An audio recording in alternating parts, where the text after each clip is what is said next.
Students, अब हम लोग 10th क्लास का ट्रिगोमेट्रिक देखते हैं। ट्रिगोमेट्रिक 10th में बहुत इंपॉर्टेंट है, ये 20 नंबर का आता है 10th के लिए, खासकर है ये। तो सबसे पहले हम लोग ट्रिगो का रेशियो के बारे में जानते हैं। तो ट्रिगोमेट्रिक रेशियो क्या होता है इसको जानते हैं। इससे पहले हम लोग को एक समकोण त्रिभुज के बारे में, राइट एंगल ट्रायंगल के बारे में जानकारी प्राप्त करना होगा। तो सबसे पहले हम लोग क्या कर लेंगे, समकोण त्रिभुज बना लेंगे, राइट एंगल ट्रायंगल्स हम लोग यहाँ पे बना लेंगे ऐसे। ये आपका क्या है, ए बी सी समकोण त्रिभुज है। और सबसे पहले हम लोग ये बता दें कि इसका अर्थ होता क्या है, ट्रिगोनोमेट्रिक। ट्री मतलब होता है तीन, गोमेट्रिक मतलब तीन कोणों की माप एक्चुअली कहा जाता है। तीन कोणों की माप या तीन कोणों से बनी आकृति को ही हम लोग ट्रिगोमेट्रिक कहते हैं। इसमें केवल हम लोग समकोण त्रिभुज को ही यूज करते हैं, दूसरा त्रिभुज नहीं लेंगे। इसीलिए जब भी इसमें जितनी भी क्वेश्चन होगा ना, सबका सब समकोण त्रिभुज पे ही आधारित क्वेश्चन रहेगा। तो इसीलिए समकोण त्रिभुज में एक पाइथागोरस थ्योरम आता है। उस पाइथागोरस थ्योरम को जानना अति आवश्यक है, खासकर ट्रिगोमेट्रिक में। तो मान लीजिए हम लोग ए बी सी एक समकोण त्रिभुज है और बी कोण आपका समकोण है। तो इसमें याद रखना है तीन चीज आता है। पहला आता है आपका कर्ण आएगा, इसको हाइपोटेनस कहते हैं। उसके बाद लंब आएगा, उसके बाद आधार आएगा। हम लोग कर्ण का सिंबल में इंग्लिश में हाइपोटेनस कहते हैं तो एच ले सकते हैं, और लंब को परपेंडिकुलर कहते हैं तो इसको पी ले सकते हैं, और आधार को बेस कहते हैं तो इसको हम लोग शॉर्ट में बी ले सकते हैं। ये सब शॉर्ट फॉर्म है लिखने का।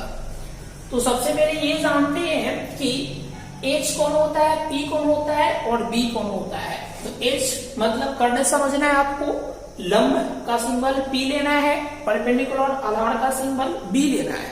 इससे आसानी से आप फॉर्मूला टाइप कर सकते हैं, लिख सकते हैं। तो सबसे पहले समकोण त्रिभुज में जो 90 डिग्री कोण बनता है, इसके सामने वाला हमेशा एच कहलाता है, समझ गए। और जो कोण सिलेक्ट करते हैं, अगर कोण सी सिलेक्ट करते हैं तो सी के सामने वाला आपका पी कहलाएगा, और जो बच जाएगा उसको हम लोग बी कहेंगे, समझ गए। यानी 90 के सामने वाला आपका कर्ण कहलाएगा। फिर जो कोण सिलेक्ट करेंगे वो कोण के सामने वाला लंब कहलाएगा, जो बच जाएगा वो आधार कहलाएगा। अगर आप एक कोण सिलेक्ट करते, ठीक है ना, तो एक कोण के अनुसार यानी इस कोण के अनुसार लंब बन जाएगा, ये बीसी लंब बनेगा। बीसी लंब कब बनेगा, जब कोण ए लेंगे तब, और आधार बनेगा आपका ए बी। ये बहुत इंपॉर्टेंट है। एच कभी नहीं बदलेगा, एच हमेशा 90 के सामने वाला होता है। तो इसमें पाइथागोरस प्रमेय होता है। कौन प्रमेय होता है, पाइथागोरस। पाइथागोरस प्रमेय क्या कहता है, तो कहता है कि 90 के सामने वाला, समझ गए ना, भुजा का स्क्वायर, यानी इसको हम लोग कर्ण स्क्वायर कर सकते हैं, बराबर बाकी अन्य दो भुजाओं के वर्ग के योग के बराबर होता है। तो अन्य दो भुजाएं क्या है, एक लंब वाला भुजा है, एक आधार वाला भुजा है, ठीक है। तो दोनों को स्क्वायर करके जोड़ देंगे तो ये लंब कर्ण स्क्वायर निकल जाएगा। यही स्टेटमेंट पाइथागोरस थ्योरम कहलाता है। इसीलिए इसको सिंबल में एच स्क्वायर बराबर p square plus b square आसानी से कर सकते हैं आप। और आप इसको याद रखेंगे, जब तक ये याद नहीं होगा तब तक ट्रिगोमेट्रिक रेशियो बनाने में आपको प्रॉब्लम हो सकता है। तो हमको क्या रखना है, एच स्क्वायर बराबर p square plus b square. ये क्या है, इसी को पाइथागोरस प्रमेय कहते हैं। इसमें आपको दो साइड दिया रहता है, दो भुजा दिया रहता है, कोई एक भुजा को कैलकुलेट करना रहता है। इसीलिए इसको अलग अलग भी आप लिख सकते हैं। जैसे आप केवल एच निकालेंगे तो रूट चढ़ जाएगा, तो p square plus b square, ये एक सूत्र हो गया आपका। इसी प्रकार अगर हम लोग पी निकालेंगे तो पी स्क्वायर निकालेंगे, तो पी स्क्वायर निकालेंगे तो ये वाला इधर आएगा, तो h square minus b square, और केवल पी निकालेंगे तो p equal to root under h square minus b square. ये आपका दूसरा सूत्र हो गया। इसी प्रकार आप तीसरा निकालना चाहेंगे बी स्क्वायर, तो बी स्क्वायर इक्वल टू, तो ये वाला इधर आएगा, तो एच स्क्वायर माइनस क्या होगा बी स्क्वायर। तो यहां से b का एक छोटा सूत्र होगा root under h square minus b square. ये आपका तीसरा सूत्र हो गया।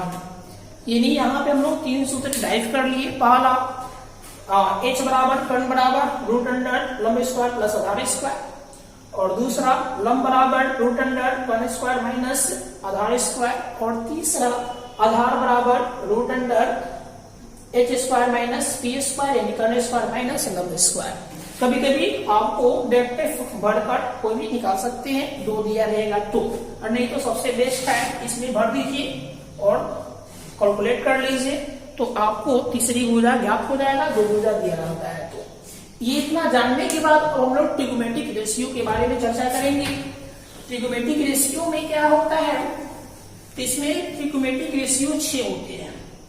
कौन कौन होता है, तो 6 आपको याद रखना है जो हम अभी लिख रहे हैं। पहला होता है साइन थीटा, दूसरा होता है कॉस थीटा, तीसरा होता है टैन थीटा। तो साइन कॉस टैन तीन हम बता दिया आपको। आपको याद रखना है साइन का इनवर्स यानी साइन का विलोम। साइन का क्या होता है विलोम, ये लोम है। साइन का विलोम यानी उल्टा कर सकते हैं, इनवर्स कर सकते हैं। कोसेक होता है कोसेक थीटा, और कॉस का विलोम सेक होता है, और टैन का विलोम आपका कॉट होता है। आपको तीन ही याद रखना है, तीन ऑटोमेटिक आपको यूं ही याद हो जाएगा। तो सबसे पहले ये क्या है साइन थीटा, टी रेशियो या त्रिकोणमितीय रेशियो अनुपात कोण और भुजा के बीच को दर्शाता है। तो मेरा कोण ये है मान लीजिए, तो ये भुजा के बीच में क्या संबंध है वही आपको त्रिकोणमितीय अनुपात दर्शाएगा। तो साइन थीटा कैसे दर्शाएगा, इसको आपको याद करना ही पड़ेगा। साइन थीटा होता है लंब बटा कर्ण, इसको शॉर्ट में p बाई h कहते हैं। अब कॉस को क्या होता है, तो आधार बटा कर्ण, इसको शॉर्ट में b बाई h कहते हैं। और टैन को क्या कहते हैं हम लोग, तो लंब बटा आधार, इसको शॉर्ट में p बाई b कहते हैं। इसी प्रकार तीन और होगा जो आप यूं ही बता देंगे आसानी से। तीन आपको याद रखना है, साइन थीटा बराबर लंब बटा कर्ण, इसी को हम लोग साइन थीटा बराबर p बटा h, कॉस थीटा बराबर आधार बटा कर्ण, सिंपली कॉस थीटा बराबर b बटा h, टेन थीटा बराबर लंब बटा आधार, इसी को हम लोग क्या बोलेंगे p बाई b। अब हम क्या बोले हैं साइन का विलोम, साइन का उल्टा कौन होता है कोसेक, तो फॉर्मूला भी उल्टा होगा। तो कोसेक का सूत्र क्या होगा, तो इसको उलट देंगे, तो उल्टे के तो क्या होगा कर्ण, और बाई में क्या होगा लंब, इसको भी उलटेंगे तो कितना होगा h बाई p। इसी प्रकार कॉस का उल्टा क्या होता है तो सेक, इसको उलट देंगे तो कितना होगा कर्ण, और y में क्या होगा आपके पास आधार, तो क्या होगा सिंबल में h और y में क्या होगा b। और tan का उल्टा कौन होता है cot, तो इसको उलटेंगे तो कितना आएगा आधार, और y में कितना होगा आपका लंब, यानी b बटा क्या होगा p। यही 6 आपका फॉर्मूला होगा, और इसी 6 को ही हम लोग टी रेशियो या त्रिकोणमितीय अनुपात कहते हैं। इसी पे हम लोग का फर्स्ट चैप्टर लगभग पूरा कंप्लीट हो जाएगा। हम अब कुछ और फॉर्मूला के बारे में डिस्कस कर लेते हैं, फिर उसके बाद हम लोग क्वेश्चन को देखते हैं। अभी भी आपको बताए हैं साइन थीटा, तो एक बात ध्यान रखना है जो जिसका इनवर्स होता है, जैसे साइन का इनवर्स कोसेक होता है, तो या विलोम, तो विलोम का प्रोडक्ट यानी दोनों का गुणनफल हमेशा 1 आता है। समझ गए? तो जैसे साइन थीटा इंटू इसका विलोम कौन होता है, उल्टा, तो कोसेक। दोनों को प्रोडक्ट करेंगे तो साइन का इनवर्स कोसेक और कोसेक का इनवर्स साइन। इसका क्या हुआ कि साइन का उल्टा कोसेक होता है और कोसेक का उल्टा साइन होता है। तो दोनों को गुना करेंगे ना तो कितना आएगा 1। बोलेंगे कैसे? तो हम आपको इसको बता सकते हैं, जैसे हम लोग सील कर देते हैं। हेरिटेज कितना आपके पास, साइन थीटा है और कितना है, कोसेक थीटा है। साइन का फॉर्मूला क्या है, p बटा h। कोसेक का फॉर्मूला क्या है आपके पास, तो h बाई p। और सब आपस में कॉस से कट जाएगा तो बचा हुआ ना। इसीलिए आप हमेशा ये याद रखेंगे क्या, कि जिसका विलोम हो, दोनों का प्रोडक्ट, दोनों का गुणनफल आपका एक आएगा। तो एक यहां से फॉर्मूला मिल गया, ये इंपॉर्टेंट फॉर्मूला है। अब यहां से 2 फॉर्मूला और मिल जाएगा, बहुत याद रखने की आवश्यकता नहीं है। तो एक फॉर्मूला यहां से मिलेगा, साइन निकालेंगे। जब साइन थीटा निकालेंगे तो ये वाला बाई में जाएगा, तो 1 बाई क्या होगा, कोसेक थीटा। एक फॉर्मूला हो गया। फिर दूसरा फॉर्मूला बनेगा, कोसेक निकालेंगे तो कोसेक थीटा बराबर, तो ये वाला बाई में जाएगा तो 1 बाई क्या होगा, साइन थीटा। तो ये आपके 3 फॉर्मूला हो गया। पहला formula sine into cosec equal to 1, दूसरा formula sine theta equal to 1 by cosec theta, तीसरा formula cosec theta equal to 1 by sine theta. और आपका इसी तरह 9 फॉर्मूला बन जाएगा। फिर दूसरा संबंध होता है किसका, तो cos theta into sec theta. Cos और सेक में संबंध है, फिर कॉस का इनवर्स सेक और सेक का इनवर्स कॉस, इसीलिए इसका वैल्यू 1 होगा। अब यहाँ पे क्या करेंगे, पहला फॉर्मूला निकालेंगे यहाँ पे। तो पहला फॉर्मूला क्या बनेगा यहाँ पे, कॉस, ये वाला बाई में जाएगा 1 बाई सेक। फिर दूसरा फॉर्मूला क्या बनेगा, सेक, तो सेक का फॉर्मूला क्या होगा, ये वाला बाई में जाएगा बट्टा में, तो 1 बाई क्या होगा, कॉस। ये आपका 4 यानी ये 2 और ये 2, 4 और 2 6 फॉर्मूला अभी तक आप सीख लिए ऐसे। अब हम लोग तीसरा नाम लेते हैं। तीसरा फॉर्मूला क्या होता है, तो तीसरा होगा आपका tan theta into cot theta is equal to 1। क्योंकि tan का और कॉट का दोनों का प्रोडक्ट 1 होगा, क्योंकि tan का उल्टा कॉट होता है, कॉट का उल्टा tan होता है, दोनों का गुणनफल 1 होगा। यहाँ से 2 फॉर्मूला मिलेगा, पहला मिलेगा tan थीटा, ये वाला नीचे जाएगा तो 1 बाई कॉट थीटा। फिर दूसरा फॉर्मूला आपको मिलेगा कॉट थीटा, तो ये वाला नीचे जाएगा तो 1 बाई क्या होगा, tan थीटा। यहाँ पे 2 फॉर्मूला इस प्रकार हम लोग को 9 फॉर्मूला मिल गया। यहाँ 3 और फिर 3 3 9 ये हुआ, और 6 पहले हम लोग टी रेशियो में जानते हैं, तो 9 6 15 फॉर्मूला से 2 चैप्टर आराम से बन जाएगा आपका। इसके अलावा 1-2 और फॉर्मूला होता है एक्सेप्शन में, जैसे tan का, तो tan theta equal to sine theta by cos theta. इसको याद रखना है, अगर sine theta by cos theta हो तो tan थीटा बढ़ सकते हैं, और tan थीटा हो तो sign theta by cos theta बढ़ सकते हैं। तो ये और फॉर्मूला होता है कॉट थीटा, तो इसका उल्टा ये होता है, इसका उल्टा ये होता है, तो इसको पलट देंगे। पलटेंगे कितना होगा, कॉट थीटा बराबर कॉस थीटा बाई में क्या होगा, साइन थीटा। ये फॉर्मूला हम लोग को इतना से बहुत सारे क्वेश्चन बनेगा, इसमें हम लोग एक क्वेश्चन डील करते हैं। इतने फॉर्मूला के बाद कैसे क्वेश्चन को हल करेंगे, तो एक क्वेश्चन लिखते हैं हम लोग। आपको दिया रहेगा कि यदि cos theta equal to 15/17, cos theta का वैल्यू 15/17 हो, तो आपसे पूछेगा तब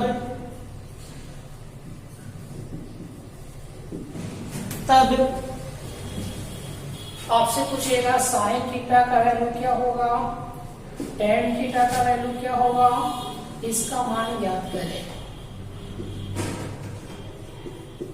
ऐसे बहुत सारे क्वेश्चन होते हैं बुक्स में, एक ही टाइप का क्वेश्चन आता है, बच्चे उसमें भ्रमित रहते हैं, परंतु सबका कंसेप्ट एक ही जैसा बनाएंगे। जैसे हम अब यहाँ पे सॉल्व करेंगे, पहले सॉल्यूशन कर देते हैं। क्या आपको है कॉर्ड दिया हुआ है, कितना है 15/17। अब इससे सबसे पहले हम लोग क्या निकालेंगे, तो सबसे पहले तीनों साइड निकालेंगे। इसमें हमेशा समकोण त्रिभुज ही लागू करेंगे, इसीलिए ये आपका समकोण त्रिभुज हो गया। यहाँ 90 डिग्री कोण बन गया। इसका फॉर्मूला क्या है, इसका फॉर्मूला है कॉट नहीं है कॉस है। तो कॉस का फॉर्मूला होता है बेस बाई और हाइपोटेनस यानी b बाई h आधार बटा कट इक्वल टू 15 बाई कितना होगा 17। अभी b आधार है तो आधार कौन होगा, तो 90 के सामने हमेशा कर्ण का आता है h, इसको याद रखना हो। अगर थीटा ये लेते हैं तो थीटा जब ये लेंगे तो इसके सामने वाला लंब बनेगा।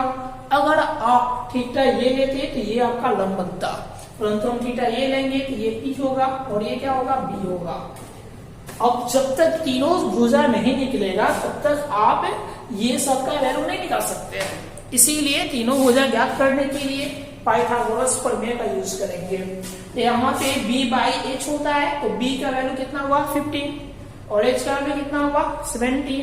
इसमें कौन नहीं है आपके, तो p नहीं है तो p निकालेंगे।